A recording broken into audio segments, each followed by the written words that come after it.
Please like and subscribe. Let's grow NAIA basketball. Thank you.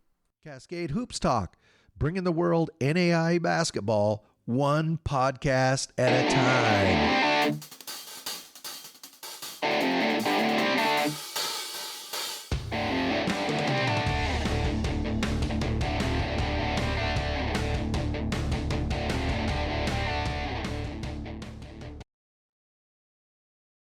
Cascade Hoops Talk, Billy D. Well, a big day of NAIA college basketball. Playoffs got underway big time today. One thing I noticed going through the games, a lot of very close games.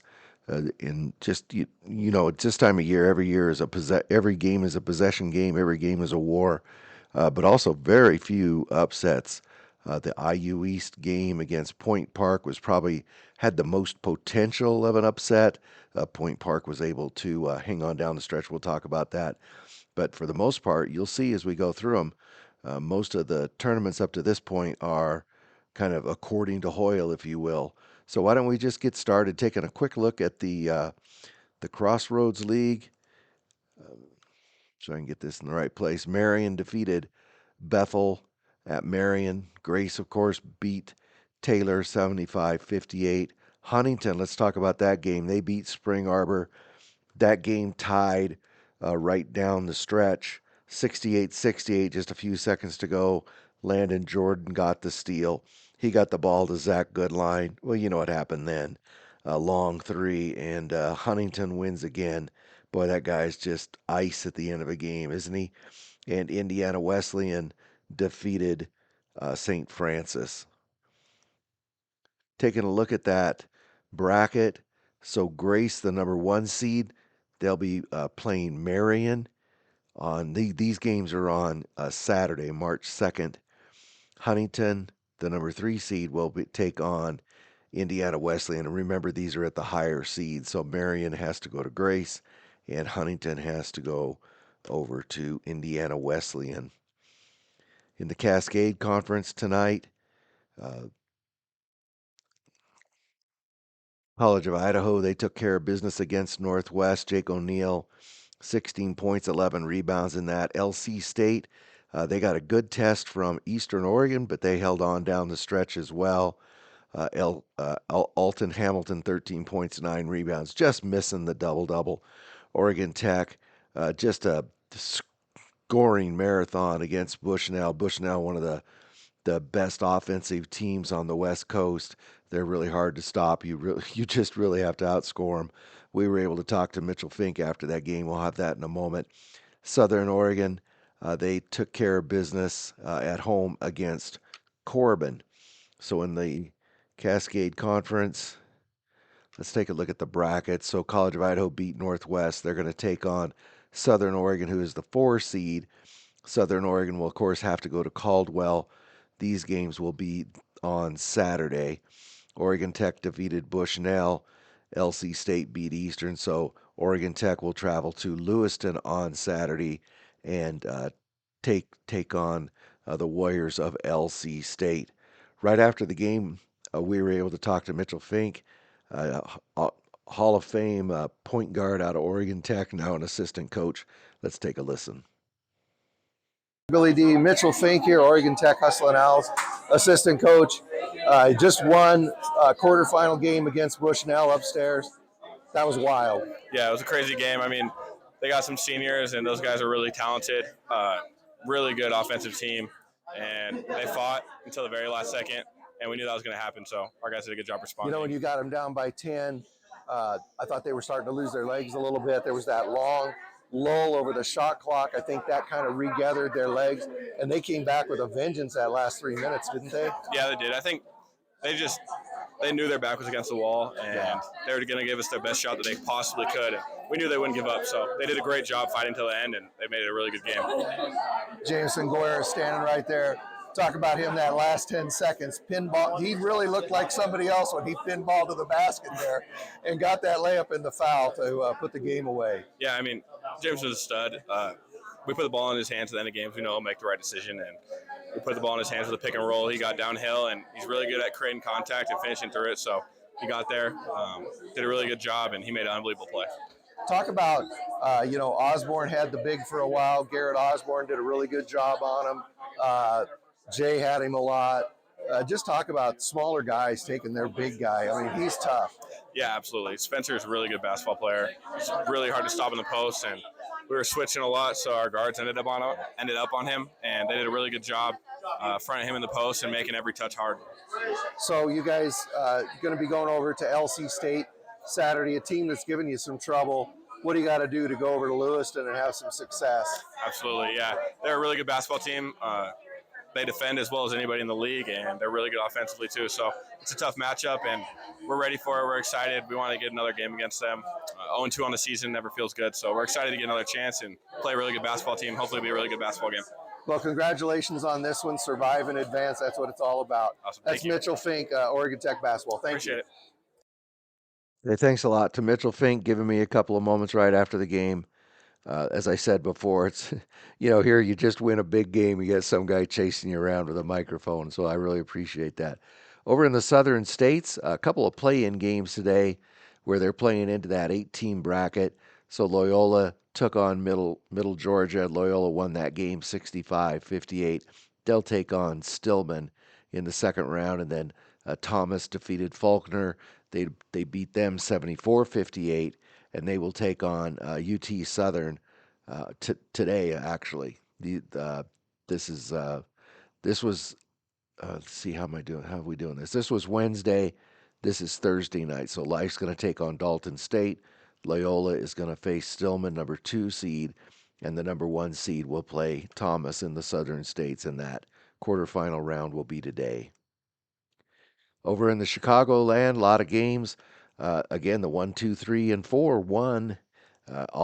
Olivet Nazarene, they defeated St. Ambrose. For Olivet Nazarene, Griffin Andricks, he had 23 points in this game. 25 points. Indiana South Bend beat Xavier 76-74. South Bend had 4 or 5 guys in double digits in that game. Roosevelt really on a roll. They beat Judson 80-58, and Indiana Northwest beat St. Francis 78-65. So let's take a look at the bracket in the Chicagoland there. So number 1 seed Roosevelt, they will host Indiana South Bend on Friday. This is the semifinals in the Chicagoland.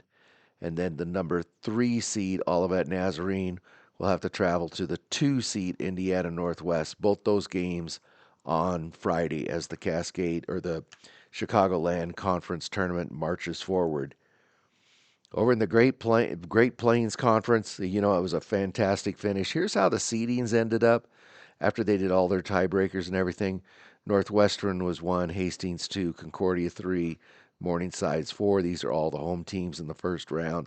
Jamestown, Dordt, Briarcliff, and Dakota Wesleyan made up the final 8. So today, get this up here, Hastings beat Briarcliff. In that Hastings game, Reggie Thomas, 33 points, 11 rebounds. Sorry, I typed it over there. I knew I would forget if I just wrote it down somewhere. Morningside at home took care of Jamestown. Jamestown season ends, as does Dakota Wesleyan's, as Northwestern beat them 78-65. And then Concordia play a Dordt, and I know I always talk about Dordt as a tough out, but Concordia had them in Seward, and they beat them 87-83. For Concordia, Noah Shutt, 2 guys with double-doubles. Noah Shutt, 25 points, 11 rebounds, and then Tristan Smith, he had 24 points, 12 rebounds. So taking a look at this, I don't think I need to blow it up. So Northwestern, the number 1 seed, will face Morningside, the number 4 seed, on the 2nd. I believe that's Saturday. And then Hastings will host Concordia also on Saturday. So we're down to the final 4 there in the GPAC. In the River States, very, very complicated system to pick their 10 teams, but they did, and they played today. And Point Park, I told you this was the closest game there was to a big upset. IU East, I'm doing this from memory, but I think they were up by a point with full less than 10 seconds to go or something. And uh, Point Park took a timeout, came out, and then Jalen Stamps, who scored 25 points, but no 2 points were bigger today. He got a layup just with merely seconds to go, and they were able to beat IU East. West Virginia Tech beat Kokomo 83-66 in that game. Ashton Parker, he had 15 points, 11 rebounds. St. Mary of the Woods beat Indiana Southeast, and Sean Tupola, he had 13 points, 12 rebounds. And then Trey Beard, he had 32 points for Shawnee State as they defeated Ohio Christian 89-66. Let's go back over to the bracket. Now, this bracket's small writing, so we'll blow it up. So Point Park won 86-85. They advanced to the semifinals. They're going to play West Virginia Tech, the number 4 seed. Number 2 seed beat IU Southeast 87-60. They advanced to the semifinals, and they will take on the 3 seed Shawnee State. Of course, the higher seed will host in each of these games.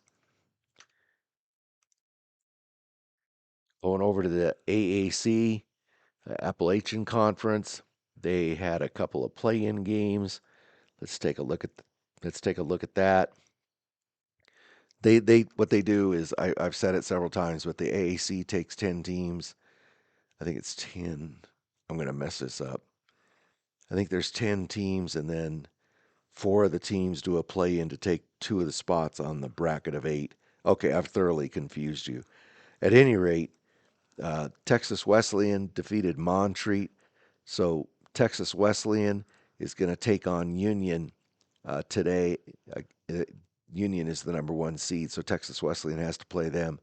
And then Truett McConnell, they beat Reinhardt 95-72, and they will play Pikeville today at 3:30.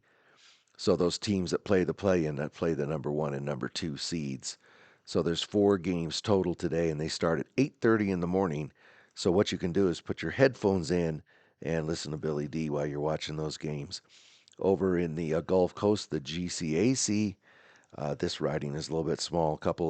I keep calling them play-in games. I'm not sure what else to call them, but Dillard was able to win over Virgin Islands. And so they will take on Tougaloo today at 8 p.m. Fisk and Wiley will play, well, that's March 1st. So today is Tougaloo and Dillard. And then on the other side of the bracket over here, Suno beat Oakwood, and they will take on Philander today at 3 p.m. And then the next games are the next day. So that's what happened today. That's kind of what's happening in those conferences. A lot more are going to play tomorrow. So just stay tuned in. We're getting ready to drive again tomorrow, and they tell us monster storm on the mountain. So hopefully I can be back with you tomorrow. Keep your fingers as I go up and down the highways and roads and over the mountains here, trying to watch as much NAIA basketball as I possibly can. And you better get out there too and watch as much NAIA basketball as you possibly can too. Thank you very much for supporting our podcast. Please like and subscribe. Get out to your local NAIA school, because NAIA basketball is the best entertainment value in America.